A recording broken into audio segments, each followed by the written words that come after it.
Hello friends, ಮತ್ತೊಮ್ಮೆ ತಮಗೆಲ್ಲರಿಗೂ ನನ್ನ ಚಾನಲ್ಗೆ ಸುಸ್ವಾಗತ. ಈ ದಿನ ನಾವು 6ನೇ ತರಗತಿಯ ಸಮಾಜ ಭಾಗದಲ್ಲಿ ಭಾಗ 2, ಇದು ಪರಿಷ್ಕೃತ ಪಠ್ಯಕ್ರಮವಾಗಿದೆ. ಭಾಗ 2ರ ಒಂದು ಭೂಗೋಳ ವಿಭಾಗದಿಂದ ಅಧ್ಯಾಯ 24 ಆಫ್ರಿಕಾ ಖಂಡ, ಈ ಒಂದು ಪಾಠಕ್ಕೆ ಸಂಬಂಧಿಸಿದ ಬಿಟ್ಟ ಸ್ಥಳ ಮತ್ತು ಕ್ವಶನ್ ಆನ್ಸರ್ಸ್ಗಳನ್ನು ನೋಡೋಣ. ಸೊ ಫ್ರೆಂಡ್ಸ್, ಇಲ್ಲಿಯವರೆಗೆ ನಮ್ಮ ಚಾನಲನ್ನು ಸಬ್ಸ್ಕ್ರೈಬ್ ಮಾಡಿಲ್ಲ ಅಂತಂದರೆ ಪ್ಲೀಸ್ ಸಬ್ಸ್ಕ್ರೈಬ್ ಮಾಡಿ, ಲೈಕ್ ಮಾಡಿ, ಶೇರ್ ಮಾಡಿ, ಅತಿ ಹೆಚ್ಚು ನಿಮ್ಮ ಫ್ರೆಂಡ್ಸ್ ಸರ್ಕಲ್ ಜೊತೆಗೆ ಶೇರ್ ಮಾಡಿ. ಸೊ ಅತಿ ಹೆಚ್ಚು ಕಮೆಂಟ್ ಮಾಡಿ. ಸೊ ಬನ್ನಿ ಸ್ಟಾರ್ಟ್ ಮಾಡೋಣ. ಮೊದಲನೇ ಮೇನ್ ಖಾಲಿ ಬಿಟ್ಟ ಸ್ಥಳಗಳನ್ನು ಸೂಕ್ತ ಪದದಿಂದ ಭರ್ತಿ ಮಾಡಿ. ಮೊದಲನೇ ಪ್ರಶ್ನೆ, ಆಫ್ರಿಕಾವನ್ನು ಕತ್ತಲೆಯ ಖಂಡ ಎಂದು ಕರೆಯುತ್ತಾರೆ. ಕತ್ತಲೆಯ ಖಂಡ. ಎರಡನೇ ಪ್ರಶ್ನೆ, ಆಫ್ರಿಕಾದ ಉದ್ದವಾದ ನದಿ ನೈಲ್ ನದಿ. ನೈಲ್ ನದಿ. ಆಫ್ರಿಕಾದ ಅತ್ಯಂತ ಎತ್ತರವಾದ ಶಿಖರ ಕಿಲಿಮಾಂಜರೋ. ಕಿಲಿಮಾಂಜರೋ. ಆಫ್ರಿಕಾದ ದೊಡ್ಡದಾದ ಪಕ್ಷಿ ಉಷ್ಟ್ರಪಕ್ಷಿ. ಉಷ್ಟ್ರಪಕ್ಷಿ. ನೆಕ್ಸ್ಟ್ ಪ್ರಶ್ನೆ, ಸವನ್ನಾ ಮಾದರಿ ವಾಯುಗುಣ ಪ್ರದೇಶವನ್ನು ಸುಡಾನ್ ಮಾದರಿ ವಾಯುಗುಣ ಎನ್ನುವರು. ಇಲ್ಲಿ ಮಿಸ್ ಆಗಿದೆ ನೋಡಿ. ಸವನ್ನಾ ಮಾದರಿ ವಾಯುಗುಣ ಪ್ರದೇಶವನ್ನು ಸೂಡಾನ್ ಮಾದರಿ ವಾಯುಗುಣ ಎನ್ನುವರು. ಸೊ ಇದಾದ ನೆಕ್ಸ್ಟು ಎರಡನೇ ಮೇನಲ್ಲಿ ಕ್ವಶನ್ ಆನ್ಸರ್ಸ್ಗಳಿದೆ. ಸೊ ಬನ್ನಿ ನೋಡೋಣ. ಕೆಳಗಿನ ಪ್ರಶ್ನೆಗಳಿಗೆ ಉತ್ತರ ಬರೆಯಿರಿ. ಓಕೆ, ಮೊದಲನೇ ಪ್ರಶ್ನೆ, ಆಫ್ರಿಕಾವನ್ನು ಕೇಂದ್ರೀಯ ಭೂಖಂಡ ಎನ್ನುವರು. ಏಕೆ ಅನ್ನೋದು ಬಿಟ್ಟೋಗಿತ್ತಲ್ಲಿ. ಆಫ್ರಿಕಾವನ್ನು ಕೇಂದ್ರೀಯ ಭೂಖಂಡ ಎನ್ನುವರು ಏಕೆ? ಉತ್ತರ, ಆಫ್ರಿಕಾ ಖಂಡದ ಮಧ್ಯಭಾಗದಲ್ಲಿ ಭೂಮಧ್ಯ ರೇಖೆಯು ಹಾಯ್ದು ಹೋಗಿರುವುದರಿಂದ ಇದನ್ನು ಕೇಂದ್ರೀಯ ಭೂಖಂಡ ಎನ್ನುವರು. ಆಫ್ರಿಕಾ ಖಂಡದ ಮಧ್ಯಭಾಗದಲ್ಲಿ ಭೂಮಧ್ಯ ರೇಖೆಯು ಹಾಯ್ದು ಹೋಗಿರುವುದರಿಂದ ಇದನ್ನು ಕೇಂದ್ರೀಯ ಭೂಖಂಡ ಎನ್ನುವರು. ಎರಡನೇ ಪ್ರಶ್ನೆಗೆ ಹೋಗೋಣ. ಭೂಕಂಠ ಎಂದರೇನು? ಆಫ್ರಿಕಾದ ಭೂಕಂಠ ಯಾವುದು? ಉತ್ತರ, ಎರಡು ವಿಶಾಲವಾದ ಭೂಭಾಗಗಳನ್ನು ಕೂಡಿಸುವ ಮತ್ತು ಎರಡು ಜಲರಾಶಿಗಳನ್ನು ಪ್ರತ್ಯೇಕಿಸುವ ಕಿರಿದಾದ ಭೂಭಾಗಕ್ಕೆ ಭೂಕಂಠ ಎನ್ನುವರು. ಸುಯೇಜ್ ಭೂಕಂಠವು ಆಫ್ರಿಕಾದ ಭೂಕಂಠವಾಗಿದೆ. ಇಲ್ಲಿ ಆಫ್ರಿಕಾದ ಭೂಕಂಠ ಯಾವುದು ಅಂತ ಕೊಟ್ಟಿದ್ದಾರಲ್ವ, ಅದಕ್ಕೂ ಈ ಆನ್ಸರು. ಸುಯೇಜ್ ಭೂಕಂಠವು ಆಫ್ರಿಕಾದ ಭೂಕಂಠವಾಗಿದೆ. ನೆಕ್ಸ್ಟ್ ಪ್ರಶ್ನೆ, ಆಫ್ರಿಕಾದ ತಗ್ಗು ಪ್ರದೇಶಗಳನ್ನು ಹೆಸರಿಸಿರಿ. ಉತ್ತರ, ಆಫ್ರಿಕಾದಲ್ಲಿ 5 ಪ್ರಮುಖ ತಗ್ಗು ಪ್ರದೇಶಗಳಿವೆ. ಅವುಗಳೆಂದರೆ, ಮೊದಲನೇದು ಕಲಹರಿ ತಗ್ಗು ಪ್ರದೇಶ. ಎರಡನೇದು ಕಾಂಗೋ, ಜೈರೆ ಅಂತಾರೆ ತಗ್ಗು ಪ್ರದೇಶ, ಕಾಂಗೋ ತಗ್ಗು ಪ್ರದೇಶ. ಮೂರನೇದು ಸುಡಾನ್ ತಗ್ಗು ಪ್ರದೇಶ. ನಾಲ್ಕನೇದಾಗಿ ಚಾಡ್ ತಗ್ಗು ಪ್ರದೇಶ. ಐದನೇದಾಗಿ ಜೋಫ್ ತಗ್ಗು ಪ್ರದೇಶ. ಈ 5 ತಗ್ಗು ಪ್ರದೇಶಗಳು ಆಫ್ರಿಕಾದ ಒಂದು ತಗ್ಗು ಪ್ರದೇಶಗಳೇ, ಪ್ರಮುಖ ತಗ್ಗು ಪ್ರದೇಶಗಳಾಗಿವೆ. ಓಕೆ, ಬನ್ನಿ ನೆಕ್ಸ್ಟ್ ಕ್ವಶನ್ ನೋಡೋಣ.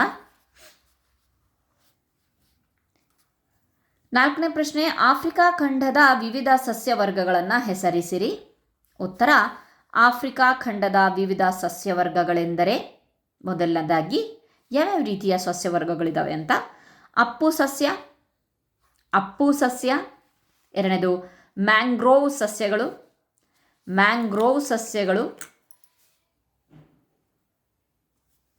ಓಕೆ, ಮೂರನೇದಾಗಿ ಸವನ್ನಾ ಸಸ್ಯವರ್ಗ. ನಾಲ್ಕನೇದು ಪರ್ವತ ಸಸ್ಯವರ್ಗ. ಐದನೇದು ಕುರುಚಲು ಸಸ್ಯವರ್ಗ. ಆರನೇದು ನೈಲ್ ನದಿ ಬಯಲಿನಲ್ಲಿ ಸಡ್ ಎಂಬ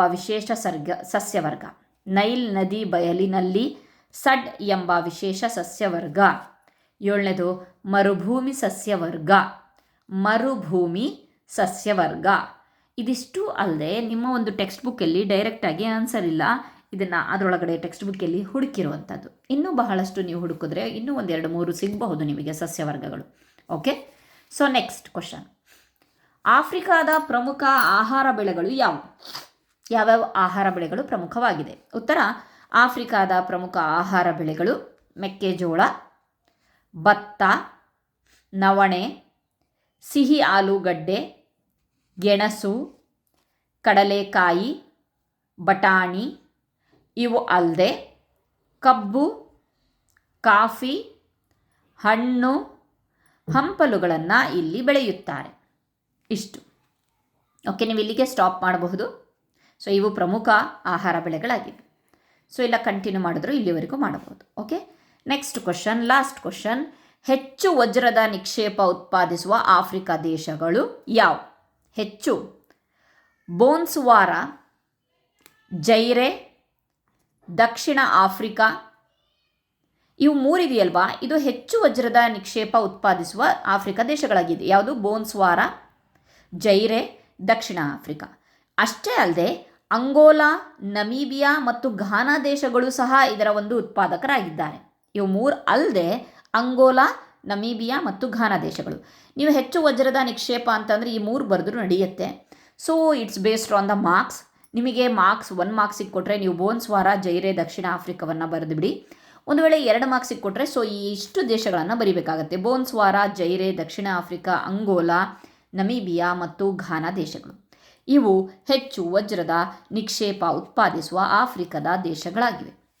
ಇಷ್ಟು ಹೊತ್ತು ನೀವು 6ನೇ ತರಗತಿಯ ಭೂಗೋಳ ಭಾಗದಿಂದ ಆಫ್ರಿಕಾ ಖಂಡ, ಭೂಗೋಳದ ಇದು ಲಾಸ್ಟ್ ಪಾಠ ಆಗಿದೆ ಆಫ್ರಿಕಾ ಖಂಡ. ಒಂದು ವೇಳೆ ನಿಮಗೆ ಯುರೋಪ್ ಖಂಡನೂ ಇದೆ, ಅಧ್ಯಾಯ 23 ಯುರೋಪ್ ಖಂಡ ಇದೆ. ಸೊ ಇದಕ್ಕೆ ರಿಲೇಟೆಡ್ ಆಗಿ ಕ್ವಶನ್ ಆನ್ಸರ್ಸ್ಗಳನ್ನು ನಾನು ಮಾಡಿಲ್ಲ. ಒಂದು ವೇಳೆ ಬೇಕು ಅಂತ ಹೇಳಿಬಿಟ್ಟು ಕಮೆಂಟ್ ಮಾಡಿದ್ರೆ, ಮೋಸ್ಟ್ಲಿ ಅಂದ್ಕೊಂಡಿರ್ತೀನಿ ಆಲ್ರೆಡಿ ಆಗಿದೆ, ಈ ಒಂದು ಟೈಮಿಗಾಗಲೇ ಇದಾಗಿದೆ ಅಂದ್ಕೊಂಡಿದ್ದೀನಿ ಪಾಠ. ಸೊ ಹಾಗಾಗಿಬಿಟ್ಟು ಮಾಡಿಲ್ಲ ನಾನು. ಸೊ ಒಂದು ವೇಳೆ ಬೇಕು, ನೀಡಿದೆ ಅಂತ ಅಂದರೆ ಪ್ಲೀಸ್ ಕಮೆಂಟ್ ಮಾಡಿ. ಸೊ ನಿಮಗೆ ಇನ್ನೂ ಯಾವ ಒಂದು ತರಗತಿಯ ಯಾವ ವಿಷಯಕ್ಕೆ ಸಂಬಂಧಪಟ್ಟಂತಹ ಕ್ವಶನ್ ಆನ್ಸರ್ಸ್ಗಳು ಬೇಕು ಅಂತ ನೀವು ಕಮೆಂಟಲ್ಲಿ ನನಗೆ ಹೇಳಿಕೊಟ್ರೆ, ತಿಳಿಸಿದ್ರೆ ನಾನು ಡೆಫಿನೆಟ್ಲಿ ಆ ವಿಡಿಯೋಗಳನ್ನು ಮಾಡ್ತೇನೆ. ಅಷ್ಟೇ ಅಲ್ಲದೆ ಬಹಳಷ್ಟು ಜನ ಕಮೆಂಟಲ್ಲಿ ಕನ್ನಡ ಗ್ರಾಮರಿಗೆ ಹೆಚ್ಚು ಫೋಕಸ್ ಮಾಡ್ತಾ ಇದ್ದಾರೆ. ಸೊ ಹಾಗಾಗಿಬಿಟ್ಟು ನಾನು ಅದನ್ನು ಸಹ ಕಂಟಿನ್ಯೂ ಮಾಡ್ತಾ ಇದ್ದೀನಿ. ಸೊ ಪ್ಲೀಸ್ ನನ್ನ ಚಾನಲ್ ಇಷ್ಟ ಆದರೆ ಸಬ್ಸ್ಕ್ರೈಬ್ ಮಾಡಿ, ಲೈಕ್ ಮಾಡಿ, ಒಂದೇ ಒಂದು ಕಮೆಂಟ್ ಮಾಡಿ. ಥ್ಯಾಂಕ್ ಯು ಅನ್ನೋ ಒಂದು ಕಮೆಂಟ್ ಅಥವಾ ನಿಮ್ಮ ಹೆಸರನ್ನು ಬರೆದುಬಿಟ್ಟು ಒಂದು ಕಮೆಂಟ್ ಮಾಡೋದ್ರಿಂದ ನನಗೆ ಮುಂದಿನ ವೀಡಿಯೋಸ್, ಅಂದರೆ ನನಗೇನು ಅನ್ಸುತ್ತಪ್ಪ ಅಂತಂದರೆ, ಹೌದು ನಾನು ಮಾಡ್ತಿರುವಂತಹ ಈ ಒಂದು ಸಣ್ಣ ಪ್ರಯತ್ನ ನಿಮಗೆಲ್ಲರಿಗೂ ಇಷ್ಟ ಆಗ್ತಿದೆ ಅನ್ನೋ ಒಂದು ಭರವಸೆ ನನಗಾಗುತ್ತೆ. ಮುಂದಿನ ವೀಡಿಯೋಸ್ಗಳನ್ನು ಮಾಡೋಕ್ಕೆ ನನಗೆ ಪ್ರೇರಣೆ ಸಿಗುತ್ತೆ. Thank you very much.